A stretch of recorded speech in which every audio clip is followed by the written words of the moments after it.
Assalamualaikum warahmatullahi wabarakatuh. Kembali lagi bersama saya Srinda Agustina, mahasiswi dari Universitas Nasional Program Studi Manajemen, Fakultas Ekonomi dan Bisnis angkatan 2017. Di sini seperti biasa saya akan menjawab soal dosen saya, Ibu Mohani. Soalnya yaitu sebutkan keunggulan dan kelemahan variable costing. Jelaskan dampak perolehan laba akibat perbedaan penggunaan kedua metode tersebut. Bagaimana penggunaan variable costing dalam evaluasi kinerja manajer?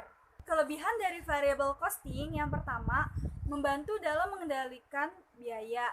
Yang kedua, membantu pengembalian keputusan jangka pendek. Yang ketiga, membantu perencanaan penentuan laba jangka pendek. Kekurangan variable costing yang pertama, jarang sekali menemukan biaya benar-benar memiliki sifat variabel atau tetap. Sehingga untuk menerapkan variable costing secara penuh akan sulit dilakukan. Yang kedua, penggunaan metode ini dianggap tidak sesuai dengan kaidah akuntansi. Sehingga walaupun manajemen melakukan implementasi variable costing, untuk keperluan internal perusahaan, manajemen tetap harus membuat laporan keuangan laba rugi untuk keperluan eksternal. Yang ketiga, penerapan variable costing hanya cocok untuk perusahaan penentuan labanya berdasarkan volume penjualan. Sehingga bagi perusahaan yang memiliki produk bersifat musiman tidak akan cocok. Jika tetap memaksakan penggunaan variable costing, maka perusahaan tersebut malah akan menderita kerugian yang dasar. Yang keempat, penerapan variable costing membuat kesulitan dalam memisahkan antara biaya tetap dan biaya variabel. Dampak perolehan laba akibat perbedaan kedua metode. Jika menggunakan metode variable costing, maka biaya tetapnya hanya pada periode berjalan saja.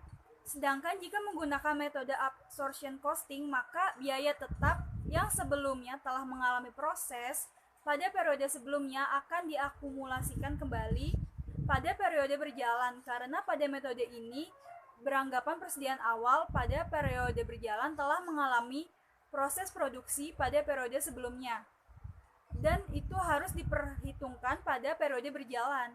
Perbedaan tersebut terletak pada perlakuan terhadap biaya produksi tetap dan akan mempunyai akibat pada perhitungan harga pokok produksi dan penyajian laporan laba rugi.